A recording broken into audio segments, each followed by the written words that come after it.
Pernahkah Anda duduk di pinggir danau, langit mulai mendung, angin sepoi-sepoi berubah jadi sedikit kencang, dan Anda tersenyum? Anda berpikir, nah ini dia waktunya, ikan pasti akan mengamuk. Tapi setelah lemparan ke-10 ke-20, tidak ada apa-apa. Senar diam, pelampung tak bergerak, kail Anda kembali kosong melompong. Kenapa? Kenapa justru di saat yang paling kita harapkan, ikan seolah lenyap di telan bumi? Di video ini, saya akan bongkar rahasia yang sebenarnya. Ini bukan soal umpan atau teknik Anda. Ini adalah tentang sesuatu yang tidak terlihat, tapi sangat dirasakan oleh ikan, tekanan udara. Saya janji, setelah menonton ini, Anda tidak akan pernah lagi memandang langit mendung dengan cara yang sama. Menurut Anda, apakah ini mitos atau memang ikan punya indera keenam terhadap cuaca? Selama bertahun-tahun, kita para pemancing hidup dengan satu keyakinan yang diturunkan dari generasi ke generasi. Mancinglah saat cuaca akan buruk, pasti dapat banyak. Nasihat ini ada benarnya, tapi tidak sepenuhnya akurat. Kesalahan fatalnya ada pada timing atau waktu. Banyak dari kita yang baru berangkat saat langit sudah gelap dan guntur mulai terdengar di kejauhan. Kita menyamakan sebelum badai dengan beberapa saat sebelum hujan turun. Padahal jendela emas itu sudah lewat. Keyakinan lama ini membuat kita seringkali tiba di spot justru saat ikan sudah tutup mulut. Video ini akan meluruskan kesalahpahaman tersebut, memisahkan antara mitos dan fakta berdasarkan cara kerja tubuh ikan itu sendiri.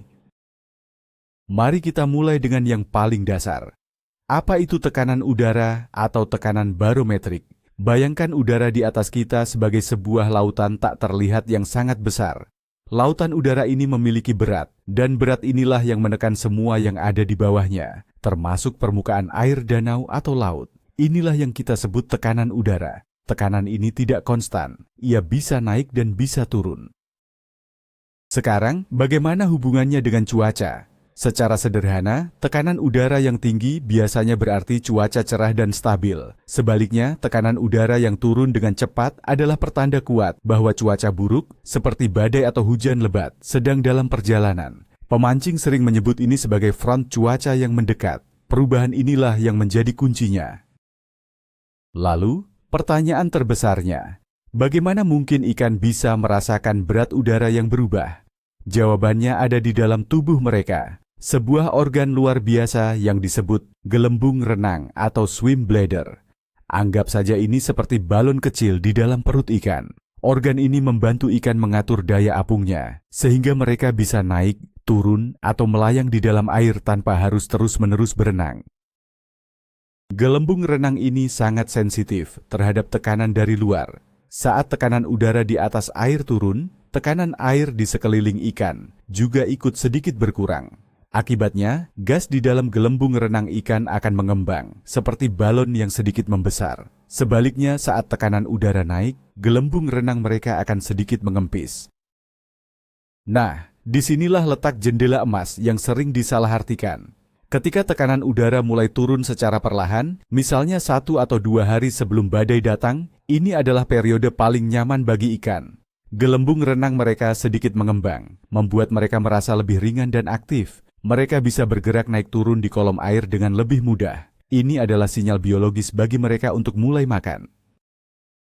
Pada fase penurunan tekanan yang stabil ini, ikan seolah tahu bahwa periode cuaca buruk akan datang. Insting mereka mengatakan, makanlah sekarang selagi bisa, karena nanti kondisinya akan sulit. Inilah saat di mana kita sering mendengar cerita pemancing yang panen strike. Ikan menjadi lebih agresif, nafsu makannya meningkat drastis, dan mereka lebih berani menjelajah untuk mencari mangsa.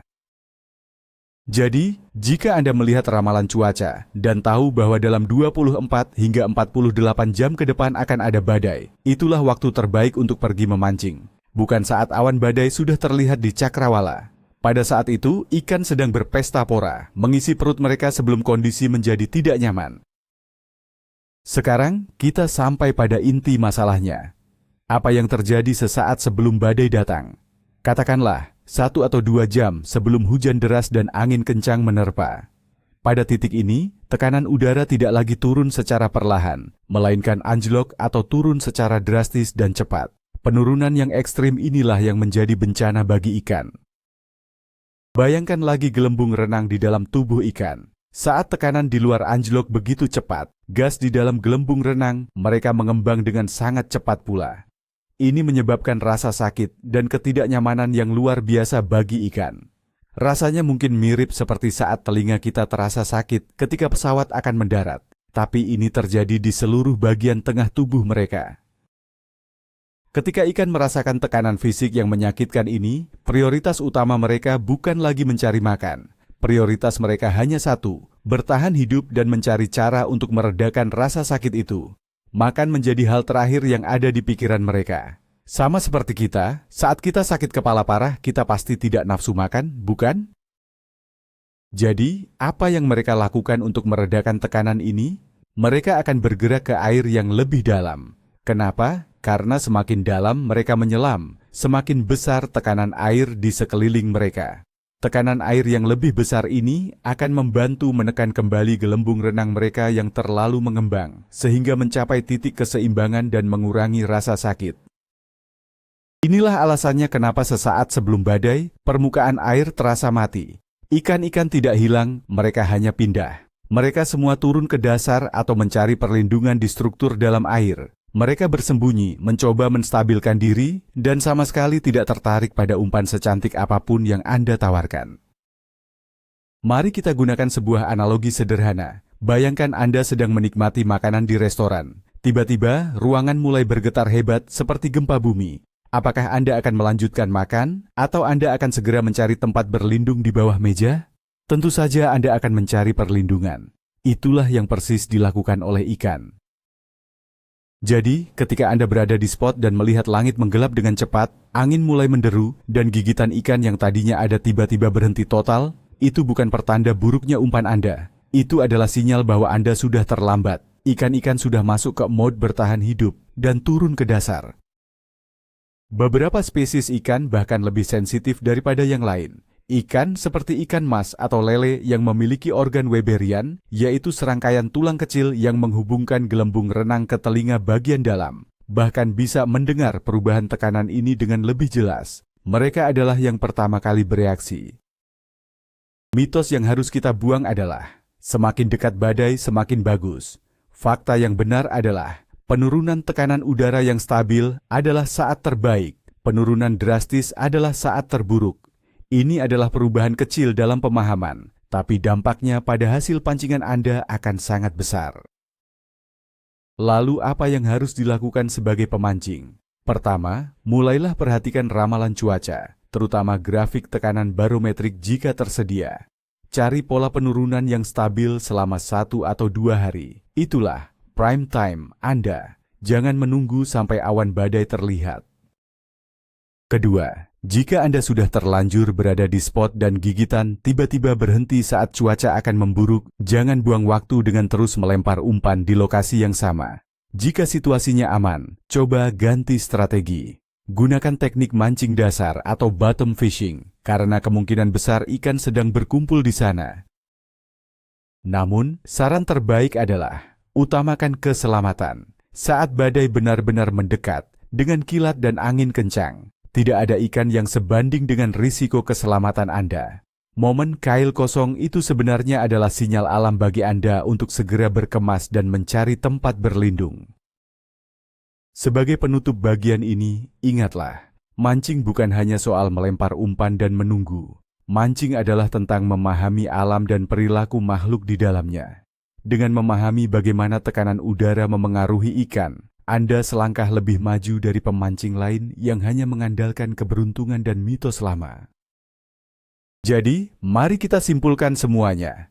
Misteri kail kosong sesaat sebelum badai bukanlah karena umpan Anda salah, bukan karena Anda tidak beruntung, dan bukan karena ikannya hilang. Jawabannya adalah fisika sederhana. Penurunan tekanan udara yang drastis menyiksa ikan, membuat gelembung renang mereka mengembang dan menyebabkan rasa sakit.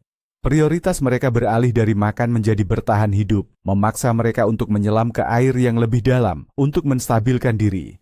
Jendela emas untuk mancing sebenarnya terjadi jauh sebelum itu, yaitu saat tekanan udara turun secara perlahan dan stabil 1 atau 2 hari sebelum badai tiba.